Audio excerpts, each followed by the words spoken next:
तालिबान को बैकडोर से सपोर्ट कर रहा पाकिस्तान अब पूरी तरीके से बेनकाब हो गया है। दरअसल पंजशीर के लड़ाकों ने पाकिस्तान पर आरोप लगाया है कि वो तालिबान का साथ दे रहा है। आरोप तो यहाँ तक है कि पंजशीर में तालिबान को जीत दिलाने के लिए पाकिस्तान ने ड्रोन अटैक का सहारा लिया है, जिसके चलते ही पंजशीर में अब तालिबान मजबूत होता हुआ दिख रहा है। तालिबान ने पंजशीर के गवर्नर हाउस पर अपना झंडा लहराकर दावा किया है कि उसने पंजशीर को अपने कब्जे में ले लिया है। साथ ही तालिबान ने नॉर्दर्न अलायंस के दावों को खारिज करते हुए कहा है कि अब पूरे अफगानिस्तान पर हमारा ही कब्जा है।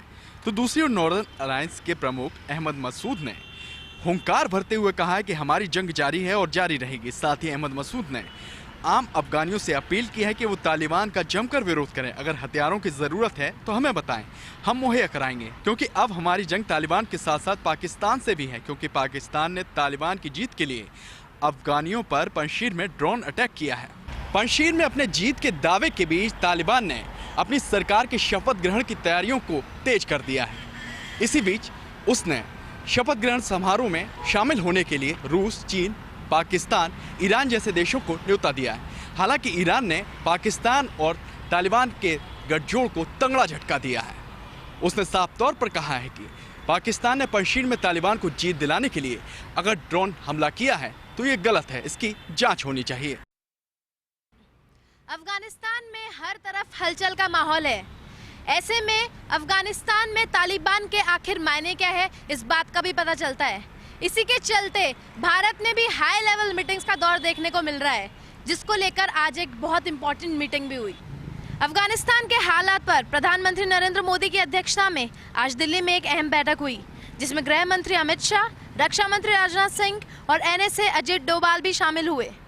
इस दौरान अफगानिस्तान में पल पल बदलते हालात और उसके भारत पर पड़ने वाले इम्पैक्ट को लेकर मंथन किया गया, क्योंकि जिस तरीके से पाकिस्तान खुलकर तालिबान के साथ खड़ा हो गया है, वो बताता है कि तालिबान के सहारे पाकिस्तान अपनी नापाक इरादों को अमली जामा पहनाने की रणनीति बना रहा है, जो कि भारत के लिए मुसीबत का सबब हो सकता है।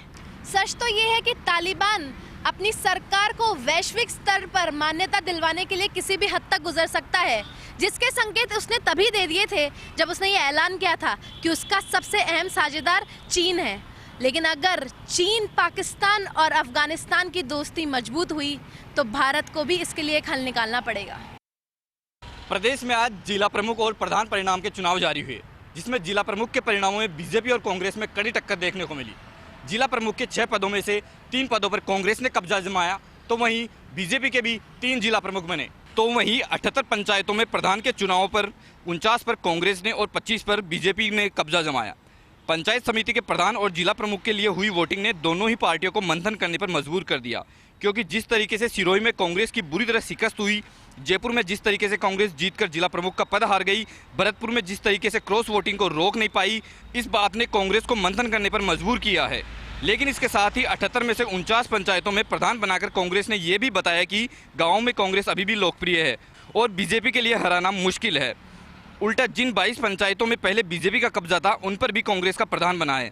अब बात बीजेपी की, तो जयपुर में जिस तरीके से बीजेपी ने जिला प्रमुख बनाया, उसने बता दिया कि कांग्रेस को राजनीतिक तौर पर बीजेपी ने करारी शिकस्त दी है और हारी हुई प्रमुख की सीट जीत ली है। साथ ही गांव में बीजेपी पहले के मुकाबले कमजोर हुई, क्योंकि 78 में से बीजेपी सिर्फ 25 प्रधान ही बना पाई। इनमें से भी 10 प्रधान सिर्फ 1 वोट के अंतर से जीते हैं। जयपुर में भी 22 पंचायत समिति में से 13 पर कांग्रेस रही, जबकि 9 पर बीजेपी के प्रधान बने। तो अब सवाल ये है कि इस चुनाव परिणाम और सियासी घमासान के क्या संदेश है? क्या राजनीतिक दल और सियासतदान अभी से अपनी तैयारियों में जुट गए हैं और प्रदेश में आने वाले विधानसभा चुनाव की तैयारियों में लग रहे हैं? ये अपनी तैयारियों को किस तरीके से तेजी दे पाएंगे, ये अब आने वाला वक्त ही बता पाएगा। राजस्थान के मुख्यमंत्री अशोक गहलोत के गृह जिले जोधपुर में एक बार फिर मुख्यमंत्री अशोक गहलोत का जादू चलता नजर आया है। जिस तरीके से लीला मदेरणा को जिला प्रमुख के रूप में निर्वाचित किया गया है, उससे तस्वीर साफ हो गई है कि जब रणनीतिकार बेहतर होते हैं तो कोई भी रणनीति काम कर जाती है। सह प्रभारी प्रशांत बेरा और प्रभारी रामलाल जाट के साथ में पर्यवेक्षक रामेश्वर दादिश ने जिस तरीके से इस पूरी रणनीति को अंजाम दिया, उसके चलते लीला मदेरणा को 21 के 21 वोट मिले हैं। उसके अलावा अगर बात करें सीधे तौर पर, तो केंद्रीय मंत्री गजेंद्र सिंह शेखावत को शिकस्त मिली है। इस जीत के बाद अखिल भारतीय कांग्रेस कमेटी के सदस्य वैभव गहलोत ने लीला मदेरणा को फोन पर बधाई दी है, दिव्या मदेरणा को भी बधाई दी है। साथ में लीला मदेरणा ने मुख्यमंत्री अशोक गहलोत का आभार भी जताया और दिव्या मदेरणा ने साफ तौर पर कहा कि आज उनको उनके पिता याद आ रहे हैं जिन्होंने 19 साल तक जिला प्रमुख के रूप में सेवाएं दी। तो कुल मिलाकर के कांग्रेस के नेताओं कार्यकर्ताओं में भी खुशी है। हालांकि जिस तरीके से दावेदार के रूप में मुन्नी देवी गोदारा, नेहा चौधरी और प्रियंका गोदारा ने भी नामांकन भरा था, लेकिन बाद में पार्टी हित में अनुशासन का ध्यान में रखते हुए उन्होंने अपना नाम वापस ले लिया। लेकिन कहा जा सकता है कि जिस वक्त नामांकन और ये सारी प्रक्रिया चली उसमें कार्यकर्ताओं में काफी उत्साह रहा। जब उनको सर्टिफिकेट दिया गया तो राजस्थान राज्य बाल संरक्षण आयोग के अध्यक्ष संगीता बेनीवाल से लेकर विधायक मनीषा परमार की बात करें या फिर विधायक महेंद्र बिश्नोई की बात करें और संगठन प्रभारी उससे प्रभारी भी मौजूद रहे, कुल मिलाकर के अब हर किसी की नज़र इस पर टिकी हुई थी। लेकिन वो बिल्कुल सब कुछ साफ हो गया है कि आने वाले समय में ये जो निर्णय है विधानसभा चुनाव को देखते हुए काफ़ी अहमियत भरा रहेगा, क्योंकि अभी जब कांग्रेस अब बढ़त गाँव में ले रही है, यानी कि अगली जो जीत है वो भी कांग्रेस के खाते में जानी चाहिए। बीकानेर में निजी विद्युत कंपनी के खिलाफ आज दिखा खासा आक्रोश। दरअसल पहली बार पार्टी पॉलिटिक्स की दीवार तोड़कर भाजपा कांग्रेस के पार्षद एक साथ प्रदर्शन करते नजर आए। आक्रोश इतना था कि कंपनी के स्थानीय अधिकारी के मुंह पर कालिख तक पोत दी गई। हालांकि डेमोक्रेटिक सेटअप में इस तरह के प्रदर्शन को उचित नहीं ठहराया जा सकता, लेकिन इसके पीछे पार्षदों का कहना था कि उनका गुस्सा था। बार बार कह रहे हैं पार्षद पति की मौत हुई थी, पूरे मामले में जो है कहीं ना कहीं कंपनी लीपापोती का रुख अपना रही है। दूसरी तरफ कंपनी के पीआरओ अशोक शर्मा का बयान आया है कि उस मामले में कंपनी की गलती नहीं थी, सहायक विद्युत निरीक्षक ने एक क्लीन चिट दी है, जबकि पार्षद इससे सहमत नहीं है। पार्षदों का कहना है कि ऊर्जा मंत्री डॉक्टर बीडी कल्ला तक कह चुके हैं कि कंपनी किसी की सुन नहीं रही और इस पूरे मामले में फ़ोन करते रहे, लेकिन उस दिन वहाँ पर जो घटना हुई उससे पहले चीज़ें ठीक नहीं की गई। खैर, कंपनी के अपने तर्क हो सकते हैं, लेकिन बीकानेर में इस तरह का प्रदर्शन अपने आप में चौंकाता भी है और कहीं ना कहीं सवालिया निशान भी खड़ा करता है कि कंपनी के अधिकारी पर जिस तरह से कालिख पोती गई। पार्षद गुस्से में थे, उनका कहना था कि बार बार हम कोशिश कर रहे हैं, ज्ञापन दे रहे हैं, लेकिन सुनवाई नहीं हो रही है। उन्होंने यहाँ तक कहा कि इस कंपनी ने ऊर्जा मंत्री तक पर ऐसे आरोप लगवा दिए हैं कि उनके इलाके में चोरी हो रही है, जो गलत है। खैर, जो भी हो, लेकिन इसके बाद कंपनी हरकत में आई है। हालांकि 8 बजे तक एफआईआर दर्ज नहीं हुई थी। कंपनी के प्रतिनिधियों का कहना है कि हम थाने में एफआईआर लेकर जा रहे हैं। प्रदेश के राजस्व मंत्री हरीश चौधरी रहे उदयपुर प्रवास पर। प्रशासन गांव के संग अभियान को लेकर समीक्षा बैठक में की शिरकत। उदयपुर संभाग के सभी जिलों के जिला कलेक्टर्स और संबंधित अधिकारियों को दिए आवश्यक दिशा निर्देश। प्रदेश के राजस्व मंत्री हरीश चौधरी आज एक दिवसीय प्रवास पर उदयपुर पहुंचे। प्रशासन गांव के संग अभियान को लेकर संभाग स्तरीय समीक्षा बैठक में शामिल होने आए मंत्री हरीश चौधरी ने संभागीय आयुक्त कार्यालय में बैठक ली। इस बैठक में उदयपुर संभाग के सभी जिलों के जिला कलेक्टर और अन्य विभागों के संबंधित अधिकारी मौजूद रहे। हरीश चौधरी ने प्रशासन गांव के संग अभियान की 100% सफलता सुनिश्चित करने के निर्देश अधिकारियों को दिए। इससे पहले उदयपुर पहुंचने पर राजस्व मंत्री हरीश चौधरी का सर्किट हाउस में कांग्रेस के पदाधिकारियों ने स्वागत किया। राजस्व मंत्री हरीश चौधरी ने साफ किया कि प्रशासन गांव के संग अभियान के तहत आम जनता को इस अभियान का पूरा लाभ मिलना सुनिश्चित हो सके, इसको लेकर सभी अधिकारी संवेदनशील रहें और आम जनता के कामों को करने के लिए यदि नियम और कानूनों में बदलाव भी करना पड़े तो सरकार उसके लिए भी पूरी तरीके से प्रतिबद्ध है।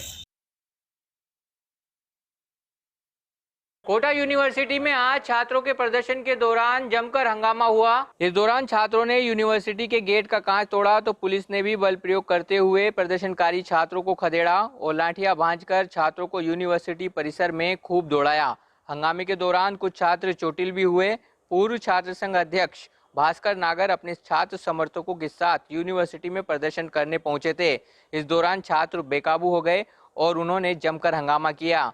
कोटा यूनिवर्सिटी द्वारा टाइम टेबल परीक्षा से 1 महीना पूर्व घोषित करने, स्टूडेंट को फेल या सप्लीमेंट्री देने की बजाय उन्हें बैक देने की मांग सहित 8 सूत्रीय मांगों को लेकर छात्र नेता भास्कर नागर कोटा यूनिवर्सिटी प्रशासन से मांग कर रहे थे।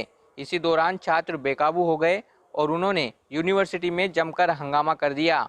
आप तस्वीरों में देख सकते हैं कि किस तरह से हालात बेकाबू हुए तो पुलिस को बल प्रयोग कर छात्रों पर लाठियां भांजकर खदेड़ना पड़ा।